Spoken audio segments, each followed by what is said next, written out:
અમે 2 દિવસ પહેલાં સમાજ કલ્યાણના અધિકારી અને ડેપ્યુટી કલેક્ટર ચેતન ગાંધીને રજૂઆત કરવામાં આવી હતી કે ભાઈ વિદ્યાર્થી લોકો સવારમાં 8 થી સાંજના 6 વાગ્યા સુધી હોય છે તો પાણીની વ્યવસ્થા, મંડપની વ્યવસ્થા, બધી વ્યવસ્થા જવાબદારી તંત્રની હોય છે, પણ ખરેખર આ તંત્ર જવાબ ન દેતા તો કોંગ્રેસ પક્ષે આ આયોજન કરેલ છે. ખરેખર તંત્રને નિર્ભર તંત્ર છે. આ તંત્રને જગાડવા માટે કોંગ્રેસ પક્ષ એક કાર્યક્રમ પણ આપવામાં આવશે.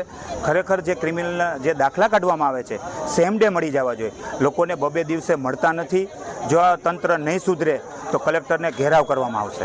ખરેખર ગઈકાલે પણ ડેપ્યુટી કલેક્ટરને આ બારામાં રજૂઆત કરવામાં આવી છે. બારી પણ વધુ ખોલો, સેમ ડે લોકોના દાખલા નીકળી જાય એવું તંત્ર પાસે અમે અપેક્ષા રાખીશું. રાજ્યની તો વાત કરીએ, પણ રાજકોટમાં જે સિસ્ટમ બદલાય એના માટે અમે જોરદાર રજૂઆત કરવામાં આવશે.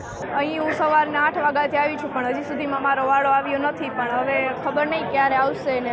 બહુ ટ્રાફિકમાં લાંબી લાઈનમાં ઊભું રહેવું પડે છે. આટલા ગરમીનું કોઈ અહીંયા પાણી સિવાય કોઈ સુવિધા જ નથી અને બહુ તકલીફ પડે છે.